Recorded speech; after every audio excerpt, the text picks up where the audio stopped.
In today's video, I'm going to teach you how to export and import Google Calendars, a handy skill that can help you manage and share events effectively.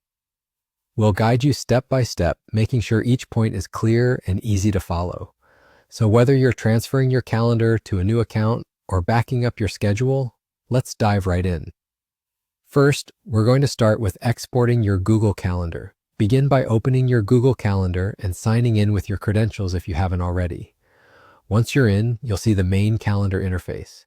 Look towards the upper right corner where you'll find the gear icon. Click on that to access the settings menu.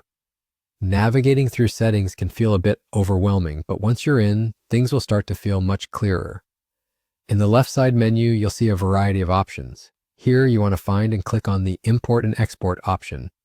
This is where you can handle your calendar data. Now focus on the Export section. You will find an Export button waiting for you. Go ahead and click it. What happens next is your calendar begins to download as a zip file.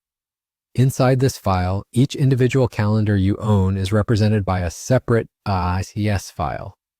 These are standardized calendar files and can be used across different calendar applications.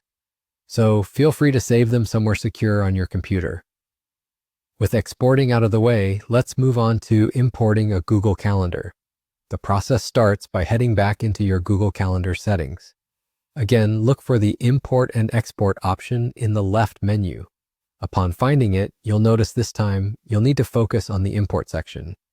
Here, click on the Select File from your computer button, and a file dialog will open. Browse your computer for that AICS file we talked about earlier, or the one you intend to import, and open it.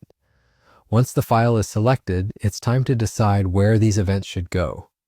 You'll see a drop-down menu which will allow you to select the specific calendar within your account where these events should be added. Choose accordingly based on your needs. All set?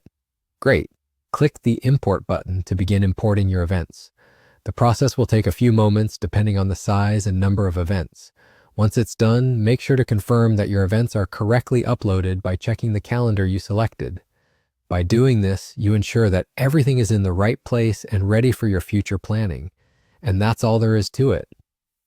By following these steps, exporting and importing your Google Calendar can be seamless and efficient, providing you the flexibility you need to keep your schedule at hand. Thanks for joining me today, and I hope you found this guide helpful.